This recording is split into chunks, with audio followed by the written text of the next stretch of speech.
Hello， 大家好，我是赛洛斯潘。这期内容我们来讲一讲 Mac Mini 2018到底值不值得买。Mac Mini 2018新款，我是32入手的，到现在大概使用了3个月左右。期间我遇到了很多糟心的事情，虽然最后都找到了一些解决的方法，但是整个使用体验真的很糟糕。最大的感慨就是现在苹果的品控真的很差，我甚至怀疑苹果的开发人员是否真的有在用这台机器。我先说一下结论吧。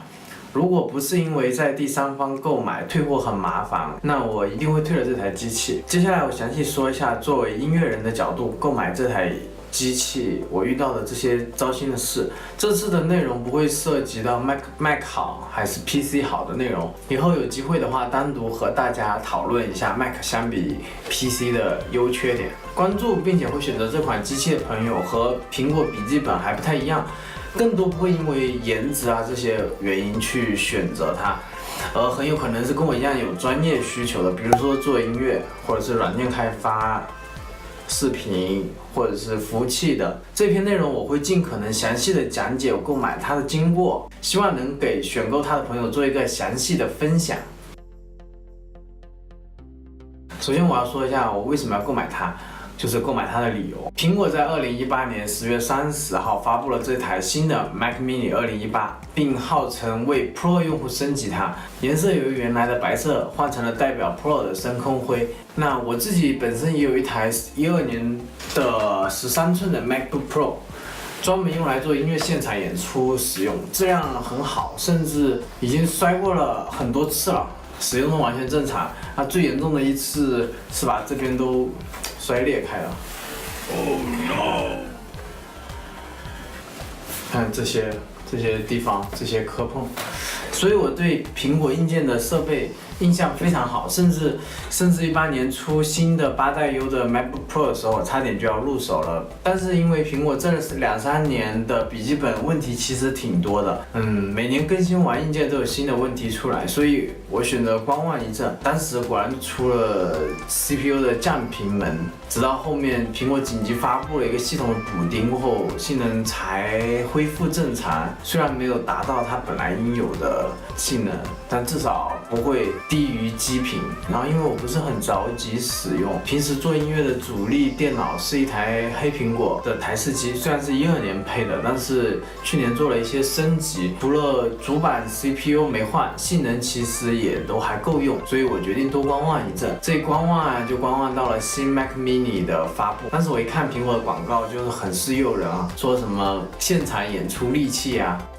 机身上还有2个 USB 3.0接口。要知道我一直没有更新笔记本的一个很大的原因就是现在新的本子上面只剩下雷电接口，老的一些 USB 设备都要通过集线器来转接，我担心这会有一定的影响。其实所有现在大部分的 MIDI 的乐器啊，所有的音频硬件都还是通过 USB 声卡啊、MIDI 键盘、控制器这些很多都还是 USB 的设备，我担心这会带来一定的影响。事实上，我当时知道的其中一个问题就是通过雷电转接的 USB 声卡延迟会比原生的 USB 接口大概1毫秒左右。虽然这个1毫秒时间很难感知，但是在总体延迟比较低的时候，比如说3毫秒，那1毫秒实际上就占了很大的比重。实际上后面实测是0.5毫秒这样，虽然有一点强迫症的嫌疑，但确实是当时我已经能确定的一个转接带来的影响。加上它内置供电的设计，可以少带一个电源适配器，虽然它没有电池，但对我使用场景完全不影响。因为演出的现场其实其他的设备都需要接电源的，所以电脑也一定是会接电源的。还有它可以定制，就是选配接近桌面级的 CPU， 就是 i7-8700B 这一颗，它的跑分甚至追平了之前苹果出的那个垃圾桶工作站。虽然它配的核心显卡很差，图形性能很糟糕，但我觉得这一点对做音乐没有任何影响。虽然它的主机需要你自己去配其他的周边，但是做音乐我也不需要太多高档的显示器，而且我自己有一台 LG 的显示器以及键盘鼠标这些这种妙控板，我之前都有买。然后我甚至还可以搭配一个便携屏代替笔记本来使用。而虽然硬盘是不可以升级的，但是苹果自带的固态速度很快，而且内存是可以升级的。虽然官方它不推荐自己升级，但是我仔细确认过，自己升级并不是特别难。那这一切都让我天真的以为苹果这次真的是有良心了，就是想起我们音乐人了。于是我在纠结了1个月的时间过后，在淘宝一家这个店名的店购买了 Mac Mini。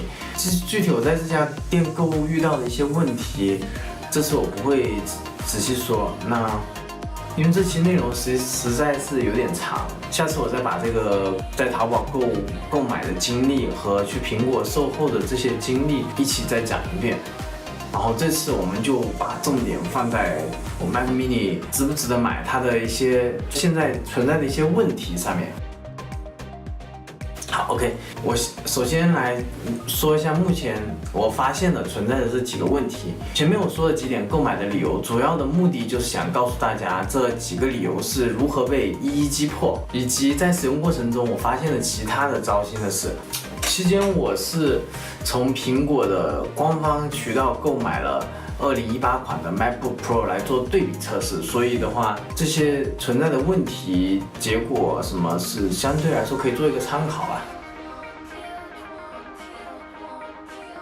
第一个问题就是 Mac Mini 机身上这2个 USB 3.0这个 Type A 的这个接口，最让我失望的就是它这上面这2个接口，这是第一个让我烦心的事情。首先说结论，它只能作为临时使用，接 U 盘什么的。那为什么这样说呢？其实第一天我收到机器的时候，使用过程我就发现我的蓝牙、鼠标、键盘以及妙控板会时不时的断连，半分钟左右才能恢复使用。刚开始我还没注意，后来反复出现，我才觉得有点奇怪。然后我去查一下，然后发现各种说法都有，主要是说法就是说 USB 3.0会对蓝牙和2.4G WiFi 造成影响。那事实上家里早就已经换成了5G WiFi， 所以我一直没有发现这个 WiFi 的问题。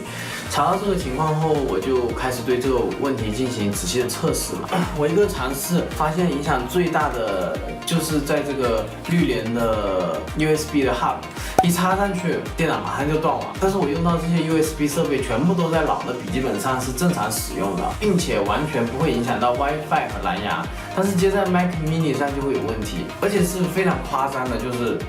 就是你一插上去马上就断网，就是这种。于是我就进行了更长时间测试，通过拼路由、看延时啊这些方式啊测试网络啊，发现有几个规律是这样。第一点，绿联的这个 USB Hub 100%对 WiFi 有影响，而且会使蓝牙掉线，这我刚才也说了。第二点，如果你用一个 USB 硬盘的话，影响不大；接2个 USB 硬盘的时候，也会对 WiFi 有影响，并且是你在一定的读写之后才会产生影响，可能跟接口的供电也有一定的关系，我不是很确定。第三点。并不是只有3.0会有影响。测试期间，我有2次发现，就是我只是接着我的 USB 声卡，我的声卡是USB 2.0的设备，它也出现了蓝牙的问题，就是鼠标掉线，没办法连接，甚至要到重启之后才恢复。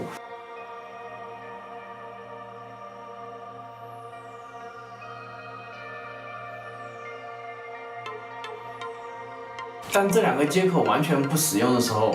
基本上不会有蓝牙的问题。那第4点，随着我更多的测试，我发现这2个接口有个非常奇怪的 bug， 就是这可能是系统事，也有可能是硬件的事。就是我的声卡在退出的时候，声卡是没有像硬盘那样需要退出的，就是正常都可以直接拔掉的。如果你同时接了其他的 USB 设备，就是所有的 USB 设备都会一起掉线。比如说你还接着硬盘鼠标，你把声卡，然后硬盘鼠标也会跟着不能用，然后30秒到1分钟左右才会恢复。这一点我猜可能是声卡拔掉过后 ，Mac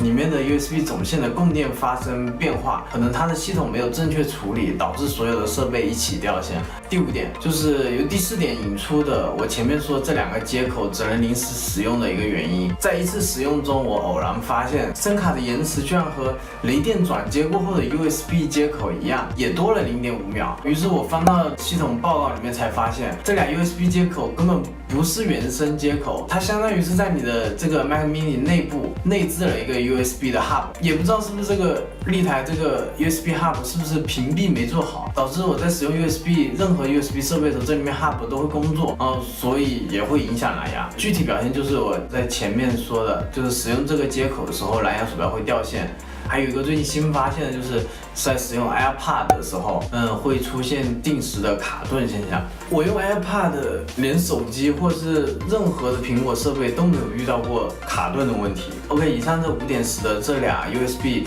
完全不可以长时间使用，并且我在谷歌上做了一些搜索，并不是只有我一个人有这些问题。那解决方法很简单，就是不使用这2个接口。虽然这个与我购买它的一大理由是背道而驰，但没办法，买都买了，在苹果官方没有解决这个问题之前，都没有办法处理。你可以去抗议、反抗。苹果可能甚至可以给你更换一台新的，但是你就是换不到一台能解决这个问题的机器，并且这俩接口都不是原生接口，那我用外置的集线器，那效果变成也是一样，没办法，我只能接受这个问题。于是之后我就购买了苹果官方的 USB-C 转接 USB 3.0 的接口进行测试，然后再接绿联的 Hub， 这个问题就解决了，它是没有干扰问题的。但是通过2次转接总归不爽，后来我又测试了 USB-C 直接转 3.0 的 Hub， 包括绿联的、联想的都有不同程度的干扰。然后我又做了一番搜索，就看到有个人推荐说一个叫做互图这个牌子是深圳的一家公司，他们好像主要是做外销的。说这个牌子没有干扰问题，于是我马上就买来试一下，真的是可以的。有机会的话，我再另外做一下这个开箱视频吧。所以这里我顺便也就一起推荐给大家吧。笔记本的干扰问题不会这么大，我有做过测试嘛。但是 Mac Mini 里面能用的 USB Hub 价格又便宜的，目前来说我就只发现这个互图这个，总之这个问题它最终是通过这个 USB Hub 互图的这个来解决了，至少它不干扰蓝牙和 WiFi。但是我买它的一大理由就是这2方便的接口，买了不能用，总归是很不爽啊。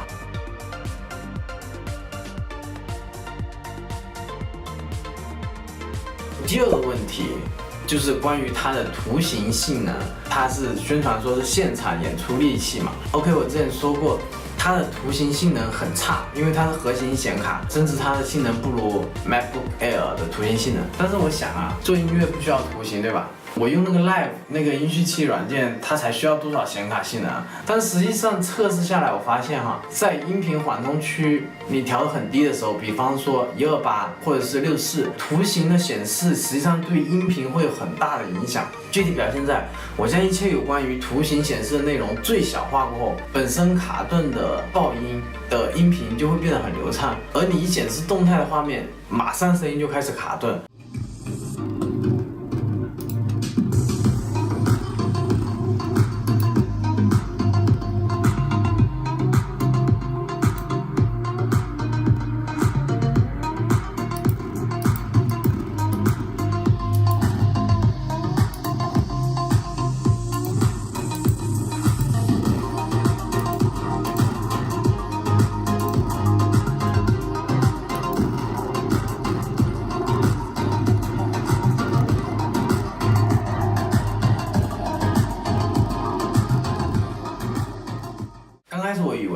原来做音乐也需要独立显卡了，可能就是 CPU 在音频低延迟工作的时候，可能实时性比较高，可能渲染的图像都会对它造成影响。最近我才知道这个问题应该是 Mac 系统现在系统的调度问题，据说 Windows 上就没有这个问题。有 Windows 音乐工作环境的朋友可以帮我测试一下，我查到这个消息对不对？同样一个 Live 10的演出工程 ，Mac Mini 上我可以开到32的缓冲不卡，一般款15寸顶配的 MacBook Pro 上我可以开到64不卡，但是 Mac Mini 上如果你显示工程的画面就卡到爆炸，你要开到128才会不卡。这个缓冲是越大，它其实对 CPU 的需求是会越低，正常是这样的哈。那就卡的话，就说明 CPU 已经不够用了，没办法实时处理这个音频。Live 9我也做了一些测试，会好一些，但是仍然有这个问题存在。我同样在带独显的黑苹果的电脑上做了测试啊，也是这个结果。这2天我升级到 Live 的最新版本10.0.6，似乎它是修复了这个很严重的这个图形问题，变得跟9差不多，没有那么严重了，但是还是有一些影响。就是这一点也是让我对这台机器很失望的一个原因。因为这个问题不仅仅是在 Mojave 上面才有，之前的系统版本也有。如果你要尽可能低延迟，那必须要选择一台带独显的 Mac 电脑。所以说，苹果官方宣传的这个现场演出利器也变成了虚假宣传，或者说是你得使用苹果规定的演出软件 Main Stage 可能能好一些，但是我没有用过，我也不确定。如果有用过的朋友可以测试一下有没有存在这个问题啊。第三个问题呢，就是关于显示屏的问题。当然我购买它的一个理由就是因为它轻便。我对比过 MacBook Pro 15寸的本子，重量加上电源有2.1公斤。现在有这种 Type C 的显示器，它加上 Type C 一个便携屏，比如说华硕的，我把这个拔下来。现在有这种 Type C 的便携屏，比如说华硕这个本身这个屏幕是800克，然后加上这个套子肯定不止，可以不用电源，它就只有一个接口，就是 Type C 的这个接口，加上这800克，加上机器，同样也是2.1公斤，同样的重量，虽然没有电池啊，你不能随时随地的使用，但是我可以获得更强大的 CPU 和更好的散热。但我当时买来这台华硕的 Type C 的显示器过后，我很兴奋的连上 Mac Mini， 才发现它根本就点不亮。但是我现在 MacBook Pro 上面马上就点亮了。再就是不断的懊恼和彷徨当中，我说哎呀，白买了。在继续测试中啊，我就发现实际上这个系统你是开起来了，就是画面不显示，只有在它开机前，你先把主机上的这个 HDMI 接口要连接一个显示器才可以，就它做2屏是没问题的。进入系统过后，你再拔掉这个显示器就可以正常显示了。之前我试过，就是没有接任何显示器的时候，进系统你远程看是有画面，然后但是是5K 的分辨率，显示有2个内置的屏幕这样。就是你没有接 HDMI 的显示器的时候哈，这个远程的话是这个情况，并且你这时候如果就是没有接显示器启动过后，你再插上显示器它也不会启动，然后必须要重启过后才可以。于是我就想说，是不是这个机器它开机之后才给这个显示器供电嘛？那等它供电起来了，再驱动显示器就晚了，已经进了系统。所以我就试了一下，开机之后远程，然后把电脑重启，就是连上它，开机之后远程把电脑重启，它居然就显示了，非常让人无语。这也是我前面一直怀疑苹果开发人员现在到底有没有用这台机器的原因。因为我回想了一下，我去苹果专卖店带着他去苹果专卖店售后，甚至那个售后的那个人，他拿了一台 Type C 的显示器插上，怎么都点不亮那个显示器，然后甚至他还拿了他店里另外一台做了测试，也是点不亮，那肯定就是这个原因。之后他就换了一台飞利浦的显示器啊，很低端的显示器 HDMI 接口的就点亮了。他说，哎，是不是显示器有问题啊？2台都试了点不亮。后来我自己买这个，我才想起来，哦，原来是这个原因。那我说下解决方案吧。当时我研究出来这个方法就是重启过后可以点亮。后来我就自己写了一个脚本嘛，就是判定你进了系统过后，如果检测到桌面是5K 的分辨率，那你就自动重启。然后我强制把 Mac Mini 的睡眠方式改成休眠，就是可以拔掉电源的那种，这样就暂时性解决了这个问题。就是你休眠恢复的时候，系统是能正常显示的。从这个角度，更可能怀疑这个问题可能是系统或者是这个 EFI 固件的问题，而 Mac 其他的设备上不会出现这个问题，可能是因为 Mac 的其他设备都是自带显示屏的，外接屏一定会是2屏。虽然我最后通过自己摸索这个方法解决了这个问题，总归还是有点不方便嘛，并且这样调出来的显示有一个小 bug， 就是夜览模式没办法使用，但是它作为2屏的时候夜览是正常的。之后我又新入手了一个 eGPU， 同样也是有这个问题，就是机身的 HDMI 接口没有连接东西的时候eGPU 外接出来画面不显示，和 Type C 的显示器是一样的问题，你也得想办法让电脑重启一遍嘛。但我最近就发现了一个更好的方法，你去淘宝上面搜一个叫做 HDMI 欺骗器的东西，15块钱可以解决，还包邮，它可以解决这一切问题。它会欺骗 HDMI 接口，告诉电脑这个接口这边有一台显示器，但实际上它没有显示嘛。但是这样你就可以正确的驱动，然后它会把你的所以 Type C 这些设备都认为是2屏。等到你进了系统过后，你再把这个无头拔掉，或者是你不把它放在上面也没关系，也是可以正常使用的嘛。而且这样的好处是它是完美显示的，可以使用夜览的功能，就可以把屏幕变成屎黄色那个功能。虽然这个问题花了15块钱是解决了，但是我再次花了很多的时间去想办法解决这个问题。但是可笑的就是当初我从 PC， 我用了很多年 PC 啊，转投到 Mac 就是为了这一切都可以更加的方便可靠。